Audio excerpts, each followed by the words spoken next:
Biraz öne çekin. Öne geçin abi.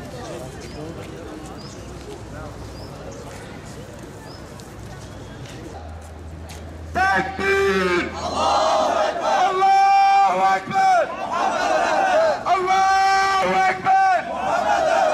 Katil İsrail! Kudüs'ten defol! Katil İsrail! Kudüs'ten defol! Katil İsrail! Kudüs'ten defol! Katil Amerika! Kudüs'ten defol! Katil Amerika! Kudüs'ten defol!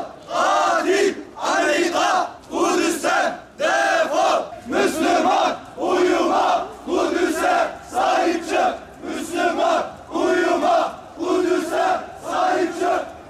Allahu Ekber! Tekbir! Allahu Ekber!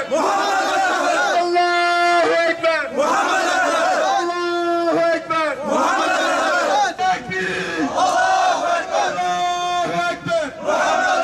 Allahu Ekber! Allahu Ekber! Zalimler için yaşasın cehennem! Zalimler için yaşasın cehennem! Zalimler için yaşasın cehennem! Bismillahirrahmanirrahim. İnna fetahna leke fethan mubina. ليغفر لك الله ما تقدم من ذنبك وما تأخر ويتم. Amerika Birleşik Devletleri ve İsrail'in kanlı ortaklığı ve işgal planları devam ediyor. ABD, Afganistan'dan Irak'a, Suriye'den Libya'ya, Yemen'e, bütün dünyaya katliam yayan seri bir katildir. ABD kendi kıtasından çıkıp Orta Doğu'da işgalci İsrail'in planlarına öncü kuvvet olarak zemin hazırlamaktadır. Bu çıkış aynı zamanda ABD'nin bu plandaki yerini alenen ayyuka çıkarmaktadır. Bu plan bölgemizi ve insanlığı tehdit eden, Irak'ı parçalayan, Suriyelileri mülteci hale getiren bir ucu Türkiye'mize dayanan Siyonizm planıdır. Kudüs meselesi bu plandan gayri bir mesele değildir. ABD burada insanlığa karşı da güçlük istemektedir. Çünkü bir milletin ve devletin sınırları içerisinde başka bir devlet adına temsilcilik açma gibi bir işgal girişiminde bulunmuştur. Elindeki kara propaganda gücüyle İslam'ı ve Müslümanları terörle özdeşleştirmeye çalışan ABD'nin sadece dünya silah ticaretindeki liderliği ile dahi terörün yuvası olduğu tescillidir.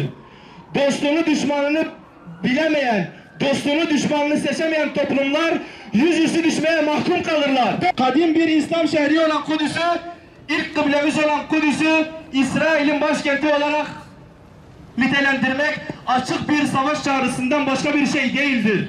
Üniversite gençliği hiçbir işe yaramayan kınamalar ya da lanet okumalarından bıkmış, usanmıştır. Kudüs İslam'ındır ve ebediyen Müslümanların kalacaktır. Bu coğrafyada huzurun iki şartı vardır. 1. Amerika mutlaka evine geri dönecektir. 2. İsrail'in mutlaka işgal ettiği topraklardan sökülüp atılacaktır. Hamaset yapmıyoruz. Allah'a ve ahiret gününe inanıyoruz. Bu coğrafyanın gençleri Moğol istilasının nasıl üstesinden geldiyse, 19 Haçlı Seferi'ni nasıl boşa çıkardıysa, bugün bu aşağılık girişimi de geldiği yere gönderecektir. Şu İslam ülkelerinin bilmesi gereken bir gerçektir ki emperyalizmi ruhlarımızdan atarsak o topraklarımızdan çıkacaktır. Kampüs hakkın, haklılığın, zulme karşı tavır almanın yurdu olmaya devam edecektir. Zafer inananların ve zafer yakındır. Tekbir! Allahu Ekber! Tekbir! Allahu Ekber! Ey Rabbimiz! Bu dünya hengamesinde yolumuzu kaybettik. Birbirimizle uğraşmaktan düşmanlarımızı unuttuk.